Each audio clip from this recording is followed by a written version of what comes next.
everyone, welcome back to the channel. Today we're heading up to Beaver Dragway for their season opening test and tune. And I just kind of thought this would be a good time to do a video on drag racing in general, kind of a drag racing 101. Maybe you've never been to the track before, but you kind of want to go, see what your car can do, and you're not sure where to start. So hopefully this video is helpful in that aspect, and just so you know what to expect before you get to the track. So I'm from Central PA, so I'm very fortunate in the sense of I probably have 10 tracks within a 3-hour drive between PA, Maryland, Virginia, Jersey. I know there's some in Ohio on the eastern side of the state. Probably a little over 3 hours. I've never been out there for racing, but I know there's a couple out there as well. But anyway, so basically, you know, you find a track close to you and decide you want to go. You know, what should you know before you go? I mean, first thing with your car, make sure there's no leaks. That's a no-no right off the bat. When you get to the track, you are going to have to go through tech inspection. So they're going to check for leaks, check lug nuts, tires, stuff like that. It's just a real quick safety inspection, especially if you're showing up with a street car, you know, whether it's a modern muscle car or you know, sport compact, even if you have a pickup truck. I mean, that's kind of the great thing with drag racing. Like, you don't need a fast car to have fun, nor do you need to have a fast car to be competitive. It's bracket racing, it's handicapped, and we'll get more into that later, but I want to focus on just the basics of drag racing. You know, I get tired when I read stuff on the internet. People are like, oh, you drag race, it's easy, you just hit the gas and go. It's one of those things that's easy to do, hard to do well.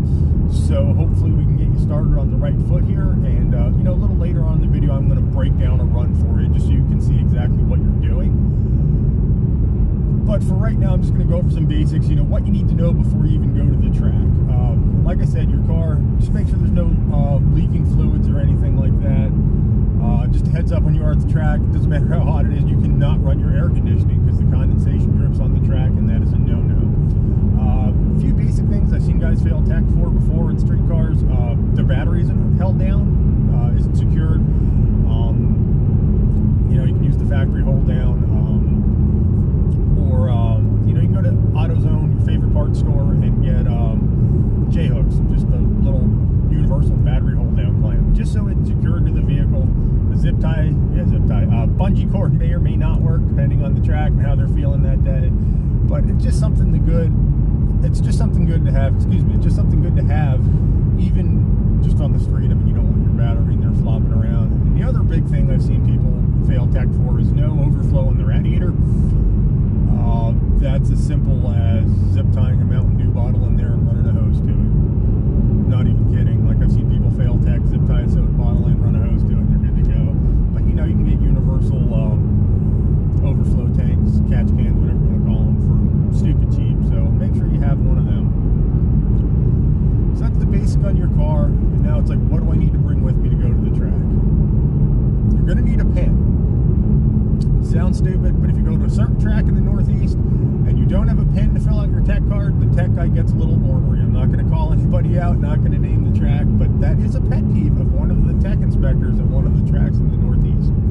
So take a pen. When you get there, you do have to fill out a tech card. It's just basic information, name, address, info on your car, year, make, model, cubic inches, pretty much it. Super simple.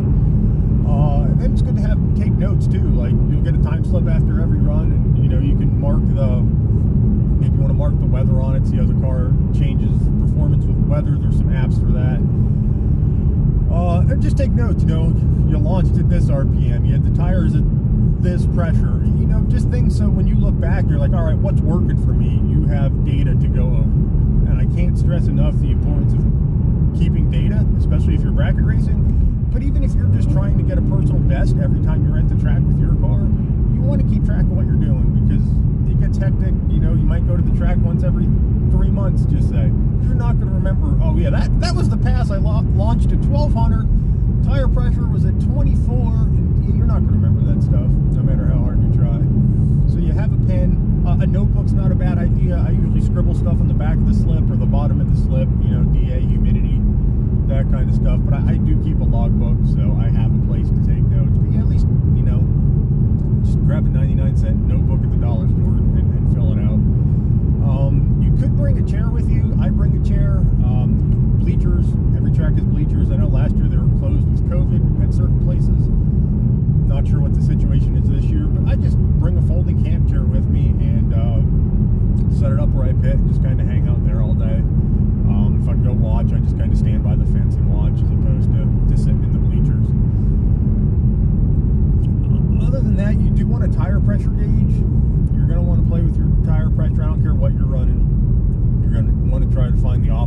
pressure for whatever your setup is. Dress for the weather. As you can see today, I have a heavy jacket on. It's 42 degrees out. It's supposed to be in the 50s come afternoon. But dress for the weather. You are going to be in the sun all day, so that means you burn easy. Wear some sunscreen, a hat, sunglasses, whatever you may need for that. Or vice versa, like today, it's cold out, so I brought a heavy coat with me. The only real requirements if you're running a street car is you need closed-toed shoes, long pants, and you can't have a tank top on, so you need a t-shirt, something with some sleeves on it. Other than that, it's that simple. If you go over 100 mile an hour in the quarter, you're gonna need a helmet. I recommend wearing a helmet regardless of what speed you go. It's just cheap insurance. It's good to have. It's better to have it, not need it, than need it, not have it. I mean, you don't know what happens. You know, somebody can get crossed up. Yeah, you might be going 85, but the guy getting crossed up left after you, and you know he's doing 120. So it's a good idea to have a helmet, regardless of what speed you're going. If you do run under 1150s, and I know there's a lot of modern cars out there now, straight off the showroom floor, going quicker than 1150, you do need a fire jacket.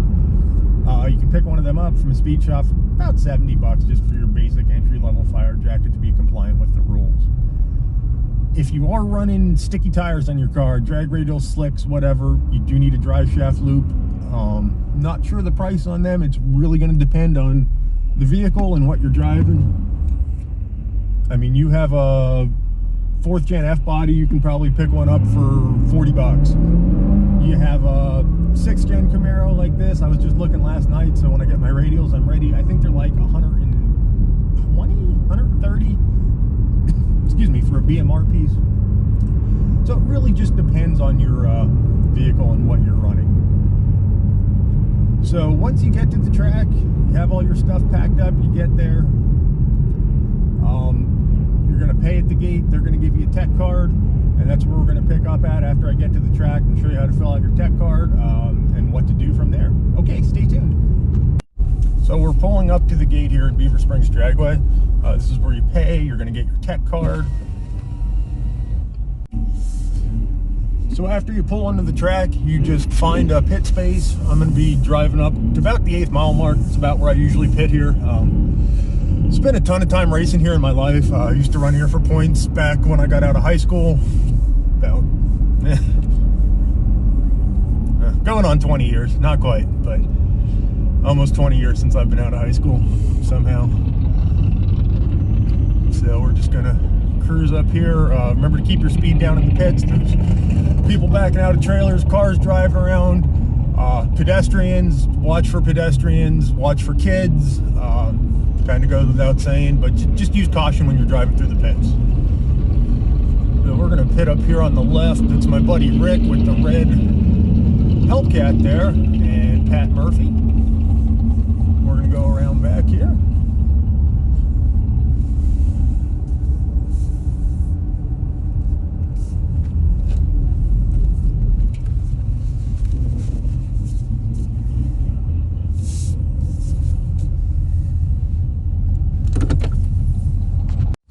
Okay, so this is the tech card they give you at the gate.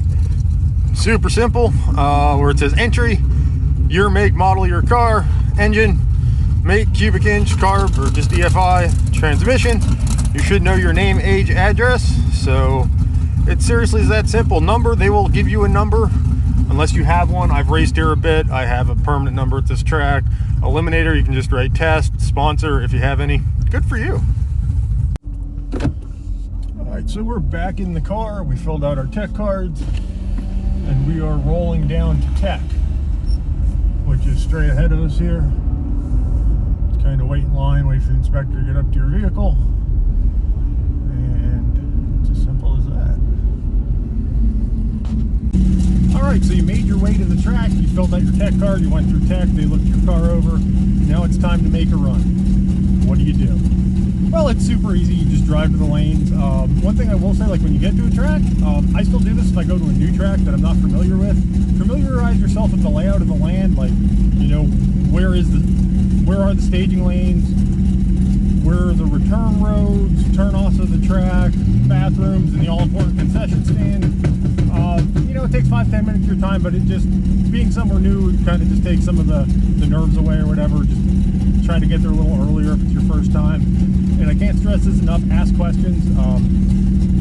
So many racers are here that know what they're doing, that are willing to help you. Like, drag racers are some of the most friendly people you've ever want to meet, and you know, we want people to get involved in the sport. We don't want it to go away. So it doesn't matter if you're 16 or 60 and you're just out here to learn. Just ask questions. Everybody's helping. I can't talk today. Everybody is happy to help you.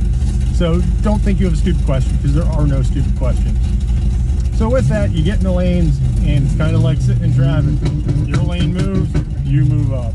Then when you get to the head of the lanes, there's a staging director. They're going to point at you, tell you it's your turn to go. You're going to drive out on the track, and we'll see that in a minute here once I make my way up to the front of the lane.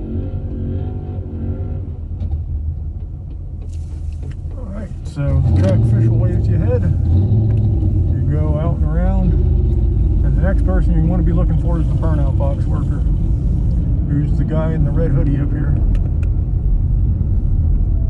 Just kind of roll through the water. He'll tell you when to stop.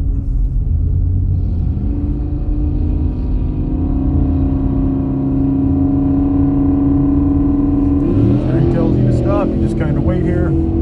After the cars get down the track, he'll come back, gives you a thumbs up. It's time to start your burnout.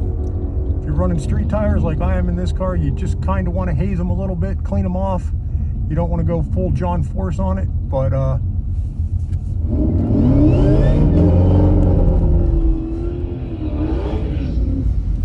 just enough to clean them.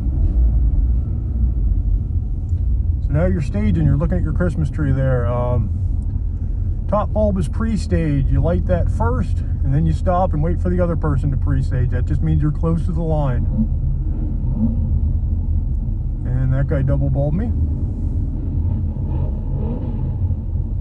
So I'm pre-stage, and you want to inch up till that bottom light's on, which is your stage bulb.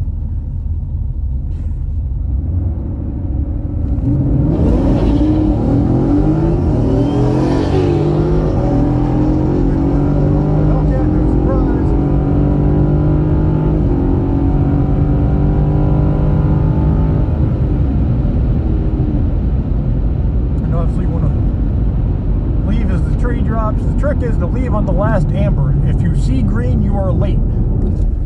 That's how your reaction time's calculated. How long did it take for your car to break that beam from the time the green light came on? So really, you want to leave on that last amber so the car is already in motion. You have vehicle reaction time and human reaction time, which obviously the driver. But yeah, so you try to get that as close to 000 as possible. Alright, so I'm coming up the return road here to get my time slip. As you're coming up the road, you will see a booth off to your one side. It's usually the left. It's always the left because it's the driver's side of the vehicle. But and they'll hand you your slip, and when we get back to the pits, we're going to go over that. So we're coming up the return road, which runs parallel to the track. See Hellcat guys up there getting a slip. Make sure you stop. Don't drive by it. I've had new people that have driven by it, so stop. Thanks, sir. Yep. Guy hands you your slip, and your, what did we run there? 12:21, 1:15. It felt like a real good launch, and it was my best 60 foot of the day. 188 on 245 Goodyear street tires, run flats. I didn't even adjust tire pressure. I know this is about making your first pass, but I'm really stoked. This car really surprised me in a good way today. All right, so we're back in the pits here.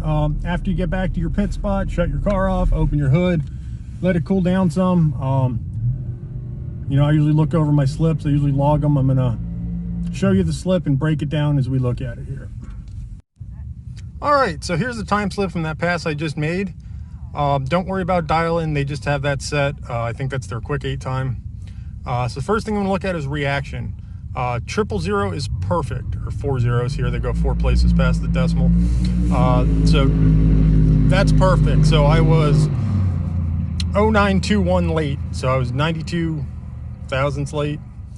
60 foot time. How long it took from the time you broke that beam to go 60 feet? 1.8878.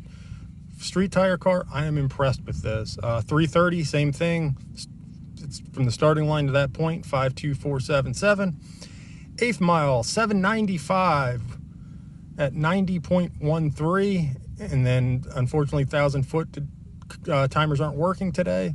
Then you see your quarter mile times at 12:21 with a 7 at 115.71. So this is a bone stock car. So that I'm really happy with that. But that's the time slip in a nutshell. Okay, so that's how you make a pass. Hopefully this video was helpful for you. I mean, I know it's kind of point and shoot drag racing, especially with an automatic, but you know, it's a little nerve-wracking. You come out here for your first time, it's like, man, I'm gonna mess up. I've seen all kinds of stuff over the years. I've seen people launch in reverse because they went past the starting line and forgot to put it back in first or drive, whatever. So believe me, it's been done before. But like I said, don't be afraid to ask questions. Come out, hopefully this tutorial helped you a little bit. If you have any questions, leave them below in the comments. I'll be happy to help you. But you know, it's just a good time. Come out and see what your car can do. Even if you just have a daily driver, come out and have fun, man, because really that's what it's about. It's about having fun. It's about hanging out with your friends. It's about racing in a safe environment. You don't have to worry about breaking the law. You don't have to worry about cops. You don't have to worry about putting innocent people in danger just because you want to go fast. This is the perfect place to do it. You know, there's EMTs on site. You know, God forbid something happens, the safety aspects are in place to keep you safe.